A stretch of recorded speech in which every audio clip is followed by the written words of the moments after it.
प्रकृति के नियम बदल जाते हैं, रास्ते बदल जाते हैं। 12 साल की अकाल की घोषणा सुकाल में बदल जाती है, कोई माला से नहीं, कोई जाप से नहीं, तैयारी से। और यह निरंतर स्थितियां बने रहना चाहिए। आज जो अपन जिन जिन की पहले से तैयारी होगी, जिन्होंने चाहे अभिषेक हो या नहीं हो, महाराज हमें कोई समय नहीं, 5 मिनट के अंदर जो धोती दुपट्टा पहन के आ जाएगा, 15 मिनट ले लो, वो अभिषेक कर लेगा और मैं देख लूँगा। नहीं तो तुम जानो, तुम्हारा काम जानो। महाराज जी थोड़ा धोती दुपट्टा सुखाने का मौका दे दो। वे तो सब अशुद्ध होगा, देखा ऊपर जाके।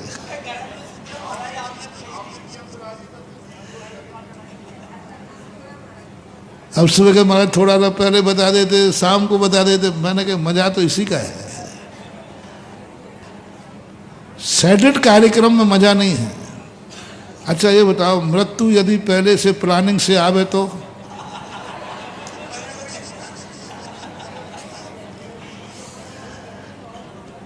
धर्म में यही है, जिंदगी का आनंद तो वही है तो सब कुछ अनियत हो, और बल्कि ना होते हुए हाँ होवे, उसी का नाम चमत्कार है। हाँ होते ही हाँ हो गया तो क्या मतलब, वो तो हाँ है ही। लेकिन ना हो करके चतुर्मास नहीं होना है, फिर हो जाए तो 4 चांद लग जाते हैं। पहले से डिसाइड है, वो तो होना ही है। घोषणा कर दी भैया इस साल का चतुर्मास फलाने होना, उसमें अतिशय नहीं होगा, क्योंकि वो तो होना ही है। लेकिन नहीं होना है 100% है, फिर भी तैयारी है। ऐसे चतुर्मासों में हमारे पूज्य गुरुदेव के चतुर्मास में चमत्कार का कारण एक ये था।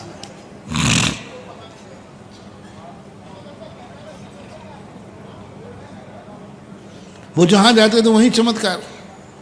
वही तो मैंने सोचा आखिर महाराज जी कौन से कोई मंत्र तंत्र सिद्ध है कि देवता सिद्ध है। सब खोजने के बाद पता चला कुछ नहीं इनको सिद्ध है, बस इनका सब कुछ अनियत है, यही चमत्कार है। किसी को मालूम नहीं कि यहाँ चतुर्मास करेंगे और चतुर्मास हो जाते हैं, चमत्कार हो जाते हैं। किसी को मालूम नहीं कि महाराज का आहार कहाँ होगा और आहार हो जाते, यही चमत्कार है। लोग हमारे आहार को नियत करना चाहते हैं। महाराज जी आज तो चले जाइए, तो बहुत दिन हो गए। हाँ चले जाए, तुम्हारे हाथ पकड़ के ले जाओ ना, काय करो।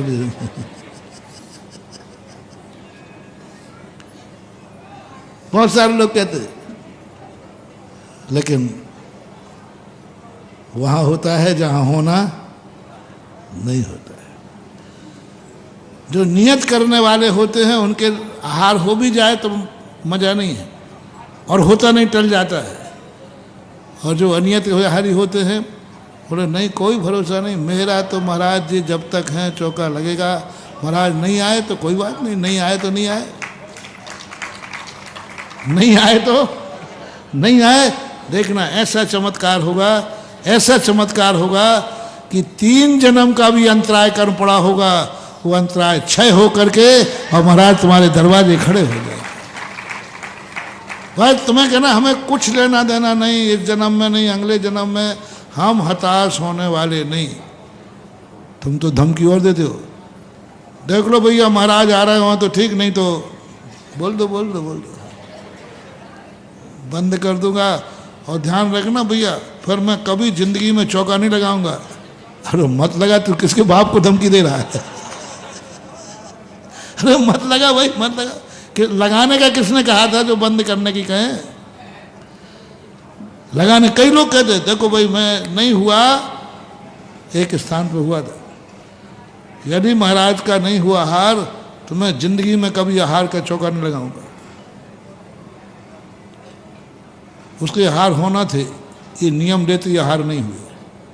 आचार्य महाराज के समय की बात है, पता चल गया किसने ये संकल्प किया है। अब तो साधु नहीं जा सकता।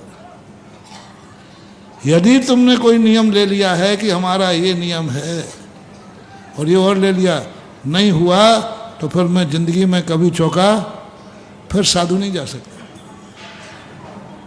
अब तो जन्म जन्म के लिए तुम्हारा चौका बंद हो जाए तो हो जाए, लेकिन साधु उस चौके में हार नहीं करेगा, जाएगा नहीं, वो तो साधुता खत्म हो जाएगी। यानी ऐसी धमकियों में यदि साधु आ जाए, महाराज जी यदि हार नहीं हुआ तो आज हम शाम को फांसी लगा लेंगे।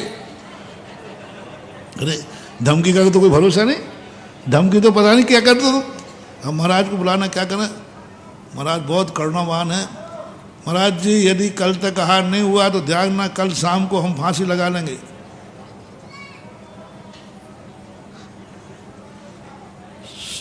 सोचो ऐसा यदि होने लग जाए तो बोलो क्या होगा।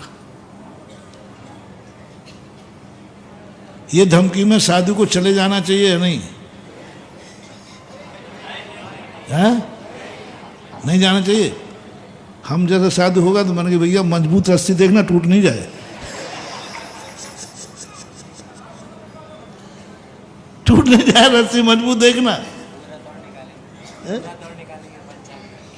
हाँ मुहूर्त और निकाल देंगे भैया, थोड़ा मुहूर्त से जाना ही है तो क्या साधु की बात करते। ऐसी धमकियों में साधु आ जाए तो साधुता ही खत्म हो जाएगी।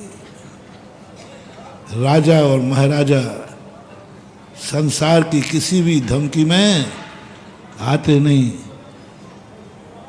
यदि ऐसा हुआ तो ये कुछ, कई लोग देखो साहब मंदिर में मुझे ये नहीं करने दिया तो आज के बाद मैं मंदिर में नहीं आऊँगा, अभिषेक ही करने नहीं आऊँगा। तो सोचता है इस धमकी में कमरा नहीं भैया आ जाना, और मैं उल्टा हूँ, मैंने इसका विदाई समारोह करो। ऐसे लोग मंदिर में नहीं आवे तो श्रेष्ठ है। धर्म की क्रियाओं को सबके अनियत होने दो, तैयारी भर करके रखो, तैयारी में चूक मत करो, तैयारी ऐसी करके रखो कि तुरंत आ जाए तो अपनी खाने की थाली भी उठा करके तुम लेके खड़े हो जाओ तो भी तुम्हारा आकस्म उसमें रत्न वृष्टि हुई। उन महाराजों के यहाँ रत्न वृष्टि हो, जंगल में जाकर के महाराज के हार हो रहे हैं, आकस्मिक देवता आ गए, बोले ऐसा भी जंगल में रह करके, और महाराज आए, एक सेकंड नहीं लगाया और पड़घान कर लिया और हार हो गया। देवताओं में चर्चा हो गई, देवताओं ने दंडक वन में पंच आश्चर्य रत्नों की वृष्टि कर दी, बोले ये है आहार अनियत। जय जिनेंद्र, अगर आपको मेरी वीडियो अच्छी लगती है तो प्लीज़ मेरे चैनल को लाइक करें, शेयर करें और सब्सक्राइब करें। Thank you.